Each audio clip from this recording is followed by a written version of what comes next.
Hi everyone, ജിനൂസ് അക്കാഡമിയിലെ റീഡിങ്ങിൻ്റെ മറ്റൊരു പുതിയ വീഡിയോയിലേക്ക് എല്ലാവർക്കും സ്വാഗതം. My name is Shadiya Haris.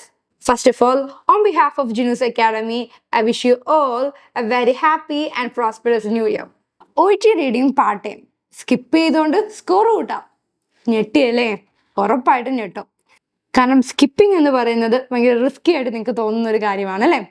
പക്ഷേ റിയലി സ്കിപ്പിംഗ് എന്ന് പറയുന്നത് റീഡിംഗ് പാർട്ടയിലെ ഒരു സ്ട്രാറ്റജിയാണ്. സത്യം പറഞ്ഞാൽ ഒരു ടാക്ടിക് തന്നെയാണെന്ന് പറയാം.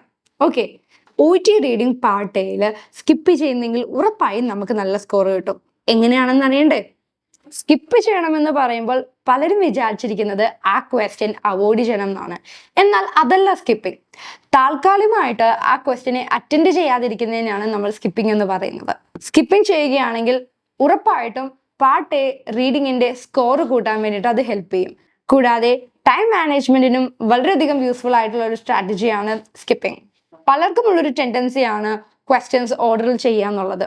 ഇപ്പോൾ ഒരു 7th ക്വസ്റ്റ്യൻ കഴിഞ്ഞാൽ 8th കഴിയാതെ നമ്മൾ 9th പോയില്ല അല്ലേ? ആ 8th ക്വസ്റ്റ്യൻ എന്തെങ്കിലും ഡിഫിക്കൽട്ടി ഉണ്ടെങ്കിൽ അത് ആൻസർ ചെയ്യാതെ നമ്മൾ 9th പോകുന്നു. അതിനാണ് നമ്മൾ സ്കിപ്പിംഗ് എന്ന് പറയുന്നത്. ഓക്കെ, പിന്നീട് നമ്മൾ വേറെ ക്വസ്റ്റ്യൻസിന്റെ ആൻസേഴ്സിന് വേണ്ടി സ്കാൻ ചെയ്യാൻ നേരം ഉറപ്പായിട്ടും അതിന്റെ ആൻസേഴ്സ് നമ്മൾ കണ്ണിൽ പെടാൻ സാധ്യതയുണ്ട്. അതുകൊണ്ട് തന്നെ സ്കിപ്പ് ചെയ്യാൻ നേരം ആരും ടെൻസ്ഡ് ആവേണ്ട ആവശ്യമില്ല. ഇനി നമുക്ക് നോക്കാം എങ്ങനെയുള്ള സിറ്റുവേഷൻസിലാണ് ഈ ടെക്നിക്സ് നമ്മൾ യൂസ് ചെയ്യേണ്ടതെന്ന്. Welcome to Jinu's academy. ഇനി OET ഈസിയായി ക്രാക്ക് ചെയ്യാം. ഓരോ നഴ്സിന്റെയും ലെവൽ അനുസരിച്ച് എളുപ്പത്തിൽ പഠിക്കാനുള്ള ടിപ്സ് നൽകിയാണ് ജിനൂസ് അക്കാഡമിയുടെ OET കോച്ചിങ്. ജിനൂസ് അക്കാഡമി, ഒന്നാമതെത്താം, സ്വപ്നങ്ങൾക്കൊപ്പം പറക്കാം. സ്കിപ്പിംഗ് ചെയ്യാൻ 4 മെത്തേഡ്സ് ആണ് നമുക്കുള്ളത്. ഏതൊക്കെയാണെന്ന് നമുക്ക് 1 by 1 നോക്കാം. Don't go for more than 2 text initially.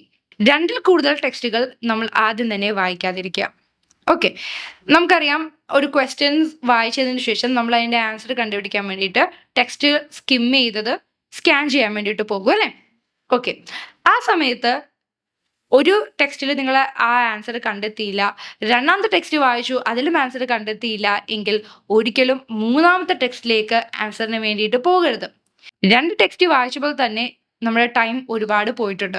അപ്പോൾ വീണ്ടും 3ാമത്തെ ടെക്സ്റ്റിന് വേണ്ടിയിട്ട് പോവുകയാണെങ്കിൽ ആ ക്വസ്റ്റ്യന് എടുക്കുന്ന സമയം എന്ന് പറയുന്നത് ഒരുപാടായി പോകും. ഇങ്ങനെ ചെയ്യുന്നത് ടൈം മാനേജ്മെന്റിനെ നെഗറ്റീവായിട്ടായിരിക്കും ബാധിക്കുന്നത്. അതുകൊണ്ട് തന്നെ 2 ടെക്സ്റ്റ് വായിച്ചതിന് ശേഷം അതിനകത്ത് ആൻസർ ഇല്ല എങ്കിൽ ഉറപ്പായിട്ടും നിങ്ങൾ ആ ക്വസ്റ്റ്യൻ സ്കിപ്പ് ചെയ്യുക. ഇങ്ങനെ ക്വസ്റ്റ്യൻസ് സ്കിപ്പ് ചെയ്യുമ്പോൾ ഒരിക്കലും നിങ്ങൾ ടെൻസ്ഡ് ആവേണ്ട ആവശ്യമില്ല. കാരണം പിന്നീട് മറ്റൊരു ക്വസ്റ്റിന് വേണ്ടിയിട്ട് ആൻസർ സ്കിം ചെയ്യാൻ നേരം ഇതിൻ്റെ ആൻസർ നമുക്ക് കിട്ടാനുള്ള സാധ്യത വളരെയധികം കൂടുതലാണ്. ഓക്കെ, സോ അതിൻ്റെ ഒരു എക്സാമ്പിൾ ഞാനിപ്പോൾ കാണിക്കാം. ക്വസ്റ്റ്യൻ നോക്കിക്കേ. What promotes sleep and reduces sweating and itching? ക്വസ്റ്റിനകത്ത് ചോദിച്ചിരിക്കുന്നത് സ്ലീപ്പിനെ പ്രൊമോട്ട് ചെയ്യുന്നതും അതേപോലെ തന്നെ സ്വെറ്റിങ്ങിനെയും ഇച്ചിങ്ങിനെയും കുറക്കുന്നതും ആയിട്ടുള്ള കാര്യം എന്താണ് എന്നാണ്. 2 ടെക്സ്റ്റ് കാണുന്നുണ്ട്. ഇതിൽ എവിടെയാണ് ആൻസർ എന്ന് നമുക്ക് നോക്കാം. Okay, text A, insomnia is A common sleep disorder. നമുക്ക് സ്കിം ചെയ്ത് പോവാം കുറച്ച് കാര്യങ്ങൾ മാത്രം. Okay, insomnia is A common sleep disorder. Trouble falling asleep, getting good quality sleep, if you have time, right environment, daily activities, short-term insomnia, stress, few days or weeks, chronic, long-term, 3 or more nights, 3 months. കണ്ടോ? ഇപ്പം നമ്മൾ just ഈ ഒരു text skim ചെയ്ത് കഴിഞ്ഞിരിക്കുന്നു. ഈ text skim ചെയ്തപ്പോൾ എവിടെയും നമ്മൾ സ്ലീപ്പിനെ പ്രൊമോട്ട് ചെയ്തതിനെ കുറിച്ചോ അല്ലെങ്കിൽ സ്വെറ്റിങ്ങിനെ കുറിച്ചോ അല്ലെങ്കിൽ ഇച്ചിങ്ങിനെ കുറിച്ചോ ഇങ്ങനെയുള്ള വാക്കുകളൊന്നും കണ്ടുമില്ല അല്ലേ? അതുകൊണ്ട് തന്നെ നമുക്ക് എന്ത് ചെയ്യാം? ഈ ടെക്സ്റ്റിനകത്ത് ആൻസർ ഇല്ല എന്നുള്ള കാര്യം നമുക്ക് മനസ്സിലായി. എങ്കിൽ നമുക്ക് 2ാമത്തെ ടെക്സ്റ്റ് നോക്കാം. Text B, what causes insomnia? It's not always clear what triggers insomnia but it's often associated with. Okay, അപ്പോൾ നമുക്ക് ഈ ഒരു പോർഷനും ആദ്യത്തെ ഒരു സെൻറ്റൻസ് വായിച്ചു. ഇനി ബാക്കി അങ്ങോട്ട് നമുക്ക് സ്കിം ചെയ്ത് പോകാം. Stress, anxiety, poor sleeping, uncomfortable bed, life style factors, mental health condition, physical health conditions, certain medicines, ഇനി ഇത്രയും നേരം നമ്മൾ വായിച്ചുകൊണ്ടിരുന്നത് ഇൻസോംനിയയുടെ കോസസ് ആണ്. ഓക്കെ, ഇനി അതിനകത്ത് എന്തായാലും നമുക്കറിയാം ഇത് സ്ലീപ്പിനെ പ്രൊമോട്ട് ചെയ്യുന്ന കാര്യമായിരുന്നു. അതിനെക്കുറിച്ചുള്ള കാര്യം കോസസിനകത്ത് ഉറപ്പായിട്ടും കാണില്ല.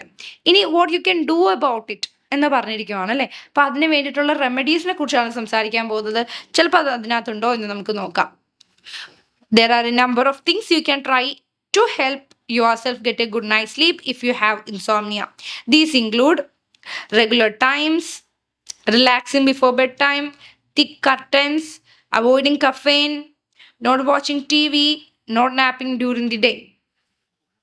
അപ്പോൾ ഇവിടെയും സ്ലീപ്പിനെ പ്രൊമോട്ട് ചെയ്യുന്നതിനെ കുറിച്ച് നോക്കാൻ നേരത്തെ ഈ പറഞ്ഞ കാര്യങ്ങളൊക്കെ ശരിയാണ്. സ്ലീപ്പിനെ പ്രൊമോട്ട് ചെയ്യുന്ന കാര്യമാണ്, നിങ്ങളെ ഉറങ്ങാൻ സഹായിക്കുന്ന കാര്യങ്ങളാണ്. പക്ഷേ ഇവിടെ നമ്മുടെ ക്വസ്റ്റ്യൻ എന്ന് പറഞ്ഞാൽ സ്ലീപ്പിനെ പ്രൊമോട്ട് ചെയ്യുന്ന മാത്രമല്ല, എന്തൊക്കെയാണ് സ്വെറ്റിംഗ് ആൻഡ് ഇച്ചിങ് കുറയ്ക്കാനും കൂടെ ഹെൽപ്പ് ചെയ്യുന്ന കാര്യമാണ്. അതെന്താണെന്നാണ് ചോദിച്ചിരിക്കുന്നത്. അതിനെ സംബന്ധിച്ച് ഈ ടെക്സ്റ്റ് ബിയിലും ഒന്നും പറഞ്ഞിട്ടില്ല. ഇപ്പം 2 ടെക്സ്റ്റ് നമ്മൾ വായിച്ചു, ടെക്സ്റ്റ് എ, ടെക്സ്റ്റ് ബി, രണ്ടിലും ഇതിനെ സംബന്ധിച്ച് ഒന്നും പറഞ്ഞിട്ടില്ല. അതുകൊണ്ട് തന്നെ ഈ ക്വസ്റ്റ്യൻ നിങ്ങൾ സ്കിപ്പ് ചെയ്യുവാണ് വേണ്ടത്.